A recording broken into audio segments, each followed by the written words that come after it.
Bonjour les filles, bienvenue dans notre épisode de Dr. Brain, notre concept où je papote avec vous de vos problématiques, de vos challenges personnels et on a appelé ça très humblement finalement Dr. Brain parce que j'adore cette idée d'être un peu docteur.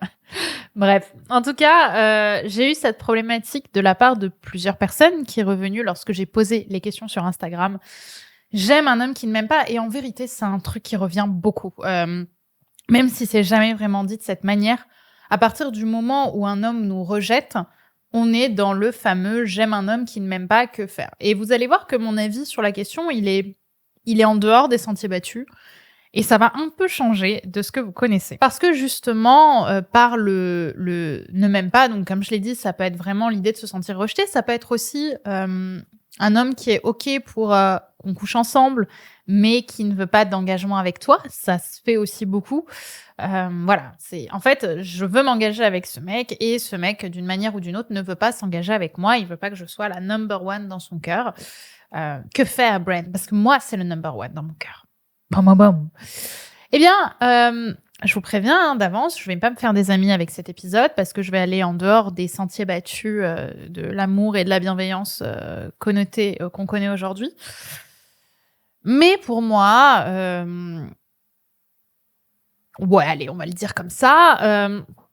En fait, aujourd'hui, pour moi, dire j'aime un homme qui ne m'aime pas, c'est une phrase qui n'est pas sincère telle que vous l'imaginez. En fait, pour moi, on ne peut pas avoir vulnérablement et profondément envie de s'engager avec un homme qui ne nous aime pas. Déjà. Pourquoi ? Parce qu'en fait, on n'a pas d'expérience de relation sincère avec lui qui se construit avec le temps. En fait, quand on dit qu'on aime un homme qui ne nous aime pas, on se dit, je suis attirée en réalité par un homme qui me rejette. Mais je pense que beaucoup de personnes confondent l'amour et l'attirance. On ne peut pas aimer quelqu'un qu'on ne connaît pas. Et même si vous le connaissez parce que vous avez couché 3 fois ensemble ou parce que il est gentil avec vous quand vous êtes avec lui, vous ne faites pas l'expérience de la relation.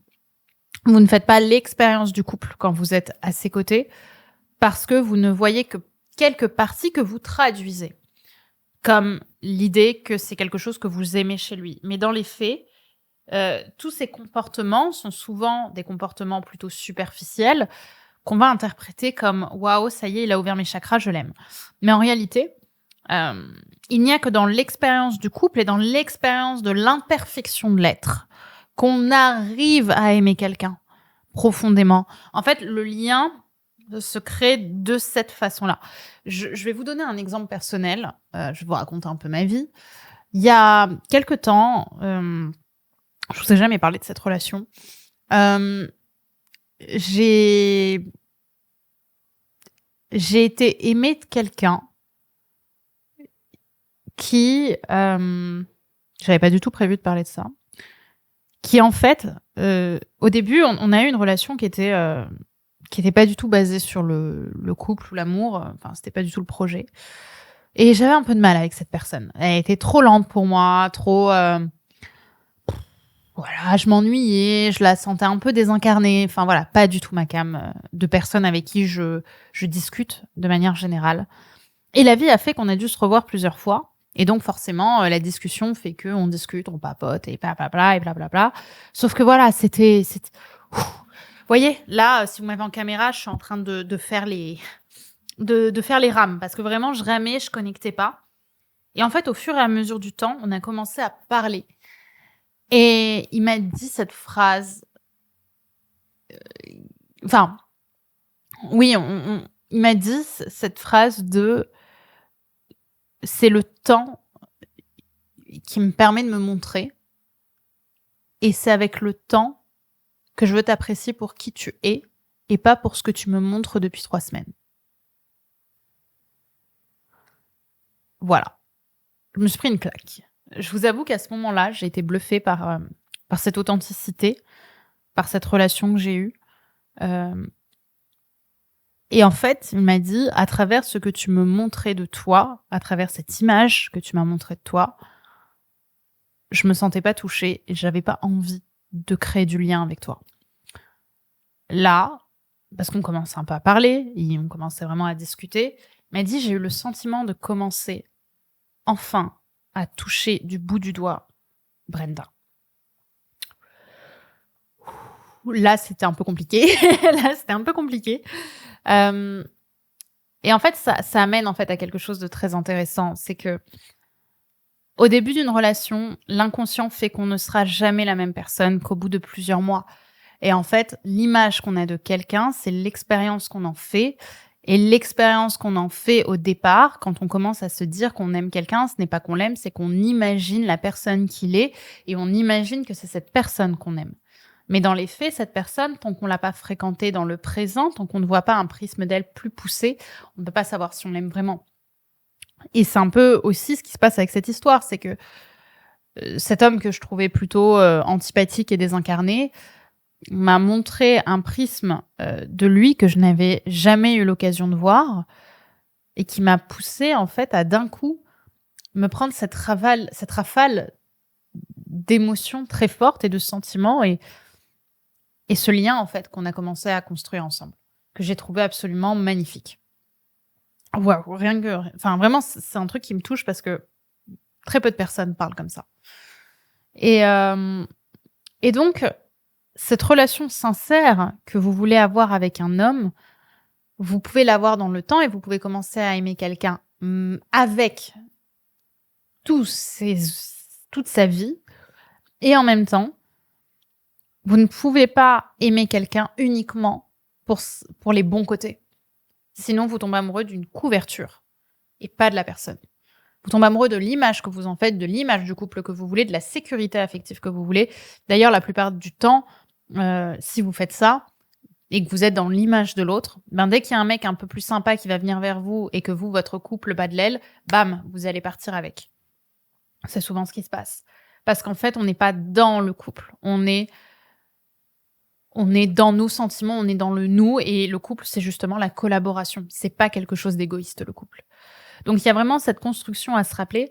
C'est qu'en fait, dire qu'on aime un homme qui ne nous aime pas, ce n'est pas vrai. C'est l'image qu'on en fait, c'est le fantasme qu'on en fait. Ça permet aussi de venir construire la prophétie autoréalisatrice que nous ne sommes pas aimés. Et quelque part, ben, ce schéma vous enferme dans un célibat dans lequel vous vous sentez victime et dans lequel vous vous sentez incapable de sortir de cette situation d'amour impossible. Ça vous laisse en fait dans le fantasme justement de cet amour impossible et ça vous empêche aussi de faire de nouvelles rencontres de qualité. C'est ce que j'expliquais dernièrement aussi dans l'école Femmes d'Exception. Et c'est sûrement ça au fond qui fait peur.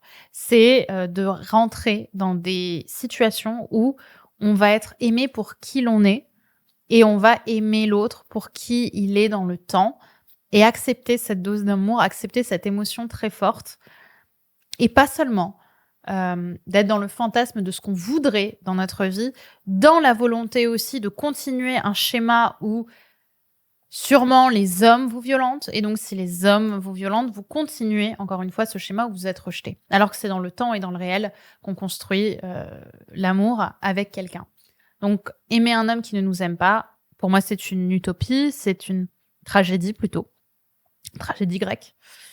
Je vous souhaite de ne pas finir comme Andromaque non plus, mais voilà, on est dans cette espèce de tragédie et l'idée, c'est de sortir de ça pour aller construire sa propre histoire, d'aller construire son propre monde et quitter ce schéma et de quitter toutes les formes d'utopie, en fait, pour aller dans le réel qui est beaucoup moins sexy, mais qui est beaucoup plus authentique et finalement beaucoup plus touchant. Donc, la prochaine fois que vous pensez aimer un homme qui ne vous aime pas, dites-vous simplement que vous commencez à apprendre à le connaître et que c'est avec le temps, dans tous les cas, que vous serez capable de l'aimer et qu'il sera capable de vous aimer. Voilà pour l'épisode de Dr. Brain. Comment vous avez trouvé cet épisode ? Moi, je l'ai trouvé plutôt cool. J'ai beaucoup aimé vous parler de ça. C'est des très beaux sujets en ce moment qu'on aborde. J'espère qu'il vous aura plu. N'hésitez pas, évidemment, si ce n'est pas encore fait, à vous abonner au podcast et bien sûr à y mettre 5 étoiles. C'est hyper important, les filles, où que vous soyez, sur Apple Podcast, sur Spotify, sur tous les réseaux. Mettez des étoiles. enregistrez, abonnez-vous. Bref, envoyez du soutien. C'est la manière la plus gratuite de le faire, la plus altruiste pour moi, sur laquelle vous pouvez m'aider. Ça ne vous coûte rien et ça nous aide beaucoup. Et moi, ça me permet derrière de vous développer de plus en plus de contenu parce que je sais que ça vous parle. Donc, voilà, si vous pouvez mettre 5 étoiles, si vous pouvez vous abonner au podcast, si vous pouvez le partager à un proche que ça peut aider, parce que je suis sûre que vous avez des personnes dans votre entourage que ça peut aider, faites-le.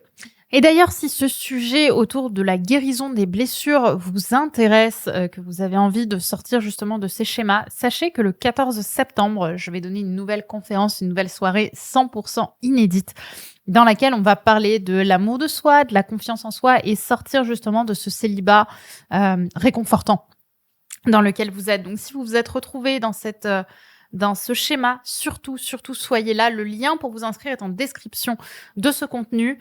Et soyez surtout là le 14 septembre à 20h pétante parce que je vais vous donner des conseils inédits, spécialement travaillés pour la conférence, qui ont changé la vie de beaucoup de mes coachés qui sont aujourd'hui en couple. Donc à votre tour, saisissez cette chance et donnez-vous l'opportunité d'évoluer. Je vous fais plein de bisous. Le lien est en description. Bye bye.